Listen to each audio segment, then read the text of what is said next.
আসসালামু আলাইকুম ওরহমতুল্লাহি ওবরকাত। বিসমিল্লাহির রহমানির রহিম। নাহমাদুহু ওয়া নুসাল্লি আলা রাসূলিহিল করিম। মহানবী হযরত মুহাম্মদ মুস্তাফা সাল্লাল্লাহু আলাইহি ওয়াসাল্লামার কতিপয় বাণী।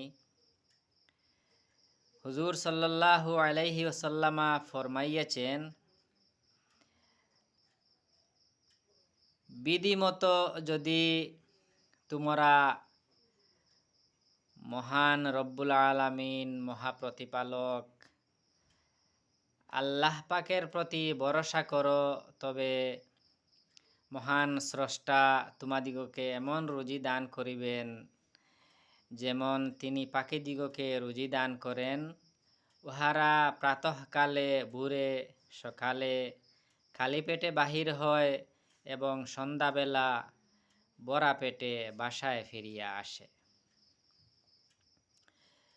অন্য একটি বর্ণনায় হুজুর সাল্লাল্লাহু আলাইহি ওয়াসাল্লামা ফরমাইয়াছেন,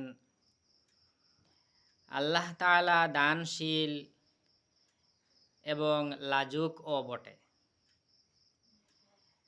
বান্দা যখন তাহার দরবারে হাত প্রসারিত করে, তখন তাহাকে খালি হাতে ফিরাইয়া দিতে আল্লাহ তাআলা লজ্জা অনুভব করেন।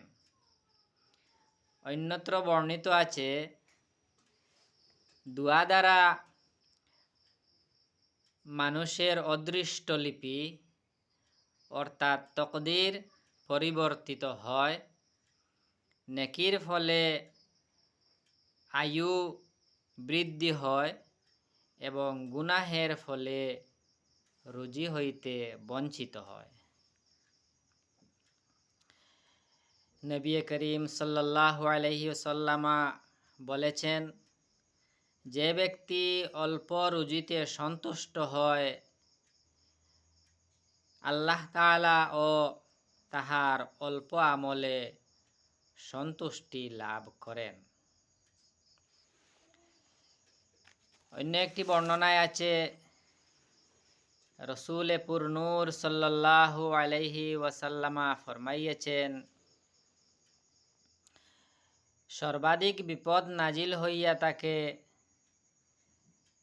নবীদের উপর, তৎপর উলামাদের উপর, এরপর নেককার বান্দাদের উপর, তৎপর ক্রমান্বয়ে অন্যান্যদের উপর। ওই সময় যে ব্যক্তি দিন অবলম্বন করে, আল্লাহ পাক তাহাকে ধৈর্য দান করেন। ধৈর্য গুণ হইতে উত্তম কোনো নিয়ামত হইতে পারে না।